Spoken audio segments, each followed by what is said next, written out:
जय सीताराम। सीताराम सीताराम। गुरु जी, हमारे दिल में एक प्रश्न है, तो कृपया मैं बता सकता हूँ।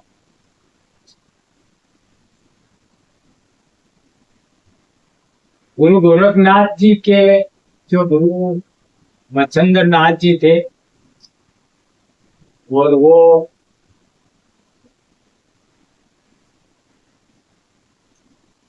कथा कहानियों में भी आता है और सुनते भी है। तो ऐसा गुरु जी हो सकता है कि वो इतने ज्ञानी तपस्वी होकर भी वो एक दूसरे के मोह में फंस सकते हैं, यानी माया में आ सकते हैं। ऐसा हो सकता है गुरु? देखो, अगर परमात्मा लीला करना चाहे तो कुछ भी संभव, लेकिन जो आपने चरित्र कहा है मच्छिंद्र नाथ जी और गोरखनाथ जी का, तो इसमें ऐसा है कि जो कथा प्रचलित है, दंत कथाएं प्रचलित है, उनके पीछे का जो वास्तविक जो रहस्य है वो लोगों को पता नहीं है। ये जो मच्छिंद्र नाथ जी का त्रिया राज में जाना और तिलोत्तमा से विवाह करना, पुत्र की प्राप्ति होना, गोरखनाथ जी का वहां जाना, ये कोई ऐसी घटना नहीं है कि मच्छिंद्र नाथ गए और फंस गए और फिर उनको निकालने के लिए गुरु गोरखनाथ गए। ये ऐसा नहीं, ऐसी कहानी नहीं है जैसा आपने सुना जी। ये पूरा चरित्र पहले मच्छिंद्र नाथ जी ने बनाया, पहले रचा है और फिर उसमें लीला की। किसके लिए? गुरु गोरखनाथ के लिए। जी। क्योंकि गुरु गोरखनाथ बहुत बड़े गुरु भक्त थे, जी। जो कहो गुरु के लिए कर दिया करते, लेकिन उनके भीतर एक भावना थी, मेरे गुरु बड़े सन्यासी हैं और बाल ब्रह्मचारी है, मेरे गुरु कभी गृहस्थी के जंजालों में नहीं फंस सकते, मेरे गुरु ये नहीं कर सकते, मेरे गुरु वो नहीं कर सकते। तो ऐसी भावना करने से गुरु मच्छिंद्र नाथ ने सोचा कि यह तो गुरु की सीमा बांध रहा है, और जो गुरु को सीमित कर देता है, मतलब उसने परमात्मा को सीमित कर दिया कि अब ये कर सकते हैं और ये नहीं कर सकते हैं। इसका मतलब ये है कि शिष्य ने स्वयं ही अपने विराट जो परमात्मा का अनुभव होने वाला है, उस विराट अनुभव को एक धारणा की सीमा में बांध दिया।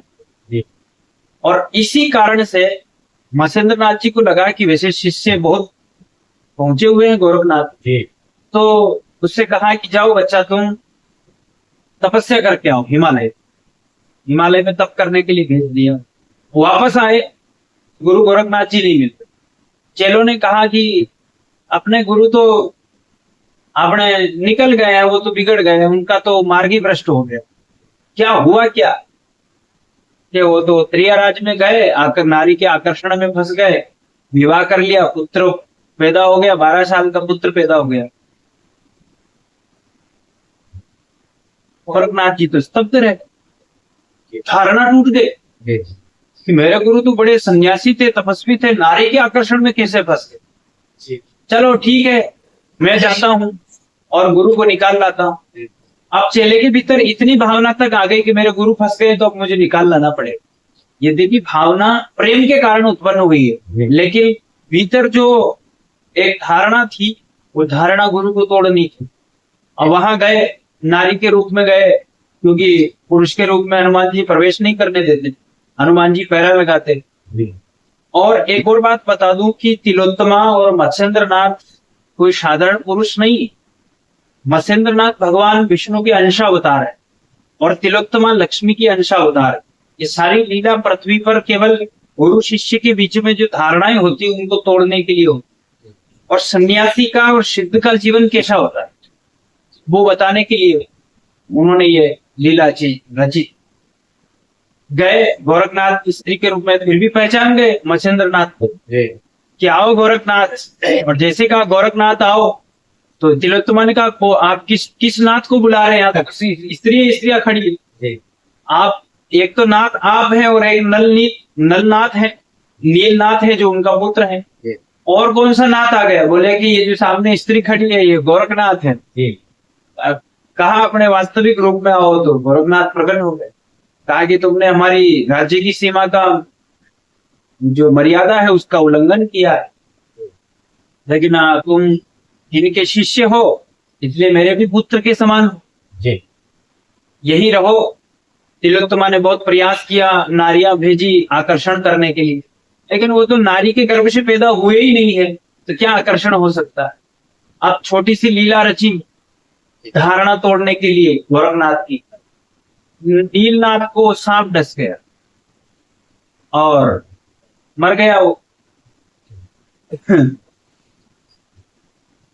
कहा गुरु गोरखनाथ ने कि प्रभु आपने तो मुझे भी गाय के गोबर से उत्पन्न कर दिया, सांप ने मुझे भी काटा था, आपने मुझे जीवित कर दिया, इसे भी जीवित कर दे।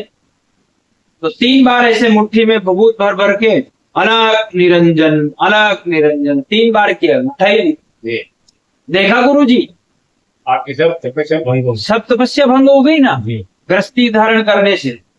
नारी के आकर्षण में आपने विषय भोगों में अपनी सारी तपस्या भंग कर ली। तो तिलोत्तमा बोल पड़ी कि ठीक है, मेरे स्वामी की सारी तपस्या भंग कर ली हमने, भोग विषय में तपस्या भंग कर ली। जी तुम तो ब्रह्मचारी हो, तपस्वी हो, तुम जीवित कर दो। जी हाँ ठीक है। 3 बार गुरु गोरखनाथ ने भी अपनी सारी तपस्या लगा दी, लेकिन नीलनाथ खड़ा नहीं हुआ। जी उसने कहा तिलोत्तमा ने, तुम तो ब्रह्मचारी हो, तुम तो तपस्वी हो, तुम्हारी तपस्या भी काम नहीं कर रही, बताओ क्या हो। गुरु गोरखनाथ भी समझ नहीं पाए कि हुआ क्या। बोले कि जब तो मेरे इस तपस्या को धिक्कार है, अग्नि में प्रवेश कर। जल गए। अब जल गए तो शरीर ही जलता है, आत्मा तो जलती नहीं। जी तो अपने सूक्ष्म शरीर खड़ा है वहीं पे। जी गुरु मच्छिंद्रनाथ को देख रहा है, देखा कि चेला जल गया, जी लिया भभूत हाथ में, अलग निरंजन, एक ही बार में गुरु गोरखनाथ को अपने शरीर में वापस लिया। जी शरीर वापस बन गया। गुरु गोरखनाथ देखने लगे, वापस शरीर आ गए। जी एक बार और मुट्ठी भरी, अलग निरंजन, नीलनाथ खड़ा हो गए। जी गोरखनाथ ने हाथ जोड़ के पैर पकड़ लिए। गुरुदेव ये क्या था?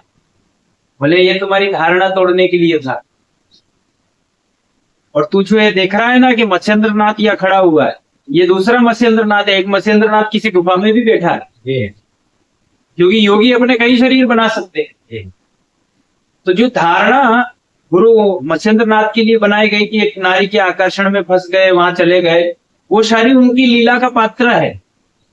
उनकी जो कथा है, उनकी जो लीला है, उस लीला का एक भाग है। जी उन्होंने स्वयं जानबूझकर ये लीला की। जी तिलोत्तमा का तपस्या करना, हनुमान जी से वरदान मांगना, नीलनाथ का पैदा होना, ये सारी उनकी लीला है। जी वो किसी माया मोह में नहीं फंस सकते। तो ये लीला ऐसी थी, चेले के भीतर जो भावना होती है, जी जैसे कोई चेला मान ले कि मेरे गुरुजी बाल ब्रह्मचारी है और अब मेरे गुरुजी कभी ग्रस्त नहीं बन सकते, कभी ये मार्ग नहीं छोड़ सकते। हो सकता है गुरुजी कभी ग्रस्त बन जाए। जी तो चेले को क्या रखना चाहिए? इस कथा का सार क्या है? चेले को, शिष्य को अपने गुरु से ही मतलब रखना चाहिए। गुरुजी ग्रस्त हैं, विरक्त हैं, विरक्त होने के बाद ग्रस्त हो सकते हैं, नहीं हो सकते, इस बात को छोड़ देनी चाहिए। जी नहीं तो फिर जिस दिन गुरु उस मार्ग से गुजरेगा, जिस दिन तुम्हारी धारणा क्षीण हो जाए, तुम चले जाओगे काम से, तुम्हारी श्रद्धा खत्म हो जाएगी।